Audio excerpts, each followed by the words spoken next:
الرحمن الرحیم کی تفسیر بیان ہو رہی تھی، اور اس تفسیر میں آپ کو یہ بتایا گیا ہے کہ اللہ تعالیٰ کے اس میں جو تین اسم اعظم ہیں، اللہ، رحمان اور رحیم، یہ تینوں نام اتنے پاورفل نام ہیں کہ جو بندہ اس سے ہر کام کی ابتدا کرے گا تو اللہ تعالیٰ اس کی انتہا کامیابی کے ساتھ کرنے میں اس کی مدد فرمائے گا،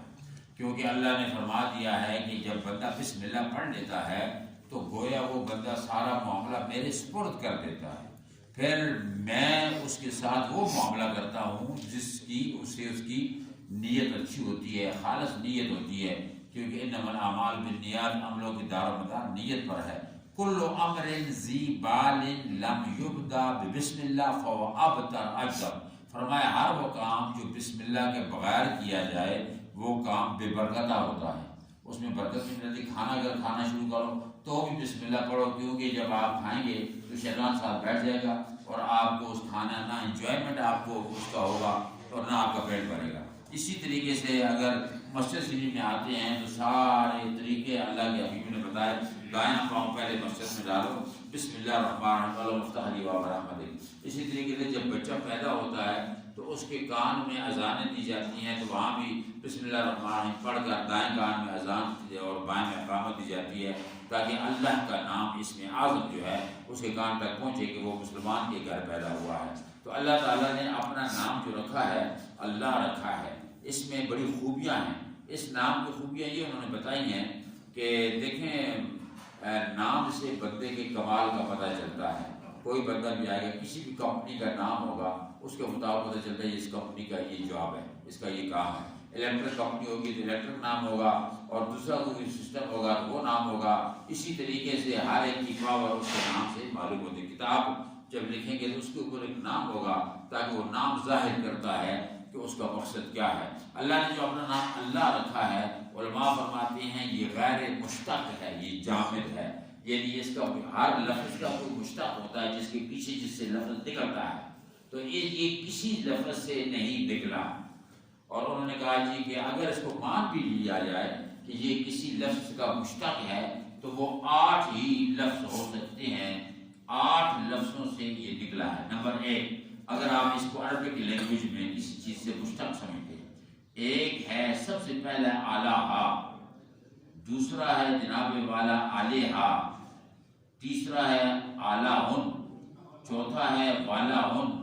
پانچواں ہے لاہن، چھٹا ہے الہن، ساتواں ہے الہن، آٹھواں ہے لا یلوہ۔ تو یہ عربی گرامر کے اعتبار سے یہ 8 انہوں نے اس کے ماخذ بتائے ہیں کہ اس سے اگر یہ نکلا ہے تو ان سب کے معانی اللہ تعالیٰ کی ذات گرامی کے ہیں۔ الہ کا مطلب ہے کہ عبادت کرنا، اور اس کے بعد الہ کا مطلب ہے کہ حیرت میں پڑ جانا، یعنی وہ ذات گرامی اللہ کی ہے کہ اس کو سوچنے میں اگر پڑھو گے تو حیرت میں پڑ جاؤ گے کہ یار اللہ کون ہے، کدھر ہے، کیسے ہے، کہاں ملے گا، کیا اس نے بنایا ہے، وہ کہاں ہوتا ہے، وہ کہتا ہے میں ہر جگہ ہوتا ہوں لیکن نظر کیوں نہیں آتا، وہ کہتا ہے میں تیری شارک سے زیادہ قریب ہوں، نظر کیوں نہیں آتا، محسوس کیوں۔ مطلب یہ ہے کہ حیرت میں بندہ پڑ جاتا ہے اللہ تعالیٰ کی ذات گرامی ایسی ذات گرامی ہے۔ پھر فرمایا الہن کا مطلب ہے سکون پانا، یہ وہ نام ہے الا بذکر اللہ تطمئن القلوب، اللہ کے نام کا ذکر جپنے سے انسان کے دل کو سکون ملتا ہے۔ سکون کب ملتا ہے؟ دل میں ایمان ہو، بے ایمان کو سکون کبھی نہیں ملے گا، ایسے بندہ کرتا رہے، لیکن بندہ سکون کے ساتھ بیٹھ کر اللہ اللہ، یہ ذکر صوفیاء کرام بزرگ جو ذکر کرتے ہیں اس لیے کرتے ہیں دل کو سکون ملے اور دل کو اطمینان نصیب ہو۔ اس کے بعد نمبر 4 ہے والہن کا مطلب یہ ہے کہ بڑے بڑے فلسفی اور علم والے جو ہیں اللہ کی ذات گرامی میں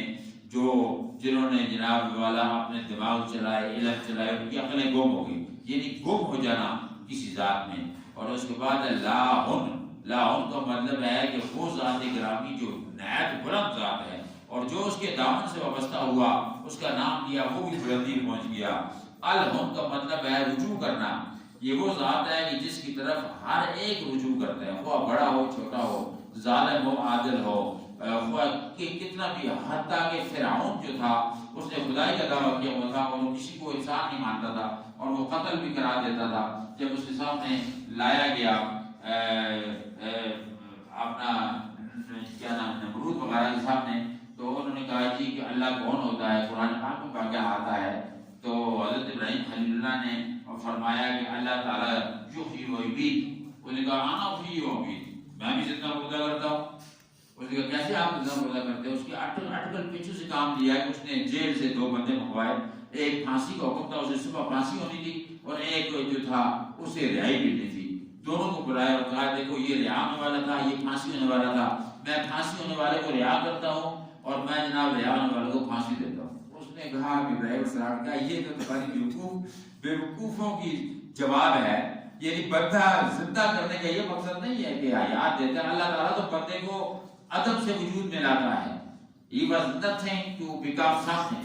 تو وہ تو ایسے کرتا ہے۔ تو پھر ابراہیم خلیل اللہ نے بھی ایسا اس کو جواب دیا، اس نے کہا اللہ کی وہ ذات ہے جو مشرق سے سورج نکالتا ہے، تو یہ رب ہے تو مغرب سے نکال کے دکھا۔ فَبُهِتَ الَّذِي كَفَرَ، اس کا دماغ چکرا گیا، وہ بالکل وہاں ششدر رہ گیا، کوئی جواب اس کے پاس نہیں تھا۔ تو اللہ کی وہ ذات ہے،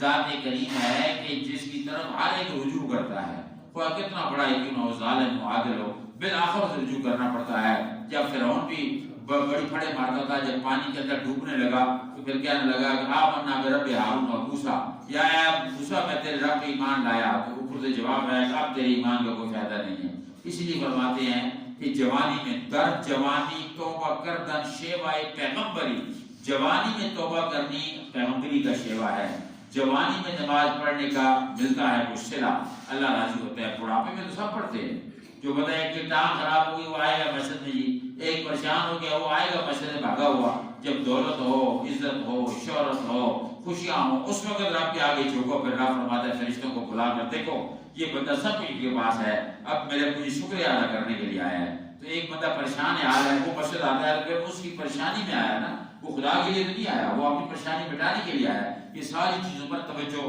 دینی ضروری ہے، اور اللہ رب العالمین کی طرف رجوع لانا چاہیے۔ عالیہ ہونے کا مطلب ہے کہ عطا کرنا، اجرت دینا۔ اللہ تعالیٰ کی وہ ذات ہے کہ وما بکم من نعمت فمن اللہ، کوئی بھی نعمت جو انسان کو ملی ہے وہ اللہ کی طرف سے ملی ہے، اور اللہ رب العالمین ہر ایک کو عطا فرماتا ہے، وہ دشمن کو بھی دیتا ہے۔ حضرت ابراہیم خلیل اللہ نے پوچھا کہ الہ العالمین یہ بتاؤ کہ جب دوست آپ کو بلاتا ہے، بندہ عبادت کرنے والا، تو اس کو تو کیا کہتا ہے؟ اور جو بندہ آپ سے روگردان ہے، عبادت نہیں کرتا، بگڑا ہوا ہے، وہ کیا اسے کیا جواب دیتا ہے؟ فرمایا جب میرا بندہ مجھے بلاتا ہے تو اسے ایک دفعہ لبیک کہتا ہوں، حاضر ہوں بندے مانگ کیا مانگتا ہے، لیکن وہ بگڑا ہوا جب میری طرف آتا ہے، سر سجدے میں رکھتا ہے، مانگتا ہے یا اللہ کہتا ہے، تو میں اسے 2 مرتبہ لبیک کہتا ہوں۔ ابراہیم خلیل اللہ ہے نا، یا اللہ جو مانگنے والا ہے، جو ماننے والا ہے اس کو 1 مرتبہ، اور نہ مانے، فرمایا ماننے والا کو تو یقین ہوتا ہے نا رب مجھ سے مانگے گا، رب مجھے دے گا، کیونکہ میں اس کی عبادت جو کرتا ہوں اس کے ساتھ میری لو لگی ہوئی ہے۔ لیکن جو نہ ماننے والا ہے اس کو بے نا امیدی میں وہ آتا ہے، پتہ نہیں سنتا بھی ہے یا نہیں، پتہ نہیں دعا قبول ہوتی ہے یا نہیں۔ تو جب ایسے آتا ہے تو اللہ رب العالمین فرماتا ہے کہ میں اس کو ویلکم کرتا ہوں۔ بلکہ ایک شخص جو تھا اس کی بہت بڑی حاجت تھی، کتابوں میں نے پڑھا، امام غزالی رحمۃ اللہ علیہ کی احیاء علوم الدین ایک بہت بڑی کتاب ہے، اور کیمیا سعادت کی 2 کتابیں بہت بڑی، اس کے اندر بڑے واقعات۔ وہ فرماتے ہیں کہ وہ ایک بندہ تھا پریشان حال، کسی بہت بڑے کیس میں تھا، تو وہ جناب والا گیا، جناب پہلے ہندو تھا، آپ نے مندر میں گیا، وہاں جا کے مانگا بت سے، بت نے کوئی جواب نہ دیا، وہاں سے نکلا عیسائی بن گیا، وہاں چرچ میں گیا، وہاں مانگا، وہاں کچھ نہ ملا، تو یہودی بن گیا، وہاں مانگا، وہاں کچھ نہ ملا، 3 4 5 جگہوں میں گیا جناب والا، پھر بالآخر مسلمان بنا اور مسجد آ گیا، آ کر کہتا ہے یا اللہ میں سب جگہ گیا ہوں، کسی نے کچھ نہیں دیا، میں پھنسا ہوا ہوں، مجھے نکال اس مصیبت سے۔ رب نے فرشتوں کو حکم دیا کہ فوراً سے پہلے اس کا مسئلہ حل کرو۔ فرشتے فوراً آئے اور صبح اس کا مسئلہ حل ہو گیا۔ حیران ہو گیا، فرشتوں نے پوچھا یا اللہ تو نے اتنی مہربانی کیوں دکھائی؟ فرمایا وہ بت کی پوجا کی، بت تو دے کچھ نہیں سکتا، وہ چرچ میں گیا، یہودیوں کے کلیسا میں گیا، مندروں میں گیا، اگر میں بھی نہ دیتا تو میرے اور ان کے اندر کیا فرق ہوتا؟ میں تو خدا ہوں، میں تو دینے والا ہوں، اور ساری مخلوق میرا کنبہ ہے۔ ایک بندہ اگر بگڑا ہوا ہے تو کسی موقع پر میری طرف رجوع کرے گا، اس لیے بالآخر اسے ماننا ہی پڑے گا کہ اللہ ہے۔ اس لیے اللہ نے موت اپنے آپ میں رکھی ہے، باقی سب کو انسان کو دے دیا ہے۔ موت ایسی چیز سے کوئی بچ نہیں سکتا، کوئی بڑے سے بڑا پیسے دے گا، اجرت دے گا، رشوت دے گا، کوئی نہیں بچ سکتا۔ فرمایا جب تیری موت آئے گی نا، ایک لمحہ آگے پیچھے نہیں ہو سکتا۔ تو تو اللہ سے دعا کریں کہ اللہ تعالیٰ ایمان سلامتی کی موت سب کی فرمائے، ہمیں اللہ تعالیٰ اپنی راہ پر گامزنگی نصیب فرمائے۔ الحمدللہ رب العالمین، محمد خاتم نبی علیہ اجمعین، الہ العالمین اس شہر رمضان کو برکت والا بنا دے سب کے لیے، یہ بڑی برکت والا ہے، اس کی برکتیں ہمیں سمیٹنے کی توفیق عطا فرما۔ یا اللہ جو بیمار ہے انہیں شفا عطا فرما، روزے سب کے لیے آسان فرما، نماز تراویح سب کے لیے آسان فرما۔ یا اللہ فلسطین و کشمیر پریشانی میں ان کی مدد فرما، یا اللہ ان کو رزق وسیع عطا فرما، فتح نصرت عطا فرما۔ اللہ ہمارے مرحومین کی مغفرت فرما، جو زندہ ہمیں لمبی زندگی عطا فرما، ہمارے بچوں کو یا اللہ نیک بنا، یا اللہ قرآن کی تعلیم سے آراستہ فرما۔ اللہ تعالیٰ ہر آنے والے دن ہفتہ مہینے سال فرما، اس مسجد شریف کو یا اللہ آباد فرما، مسجد کی تعمیر کو تکمیل تک پہنچا، سب لوگوں کو اس میں برابر کے حصہ دینے کی توفیق عطا فرما۔ مالی بدنی ہر لحاظ سے، جانی مالی بدنی ہر لحاظ سے ان کو رب العالمین سال قربانی نصیب فرما۔ صلی اللہ علیہ سیدنا محمد خاتم النبیین وعلی آلہ وصحبہ اجمعین برحمتک یا ارحم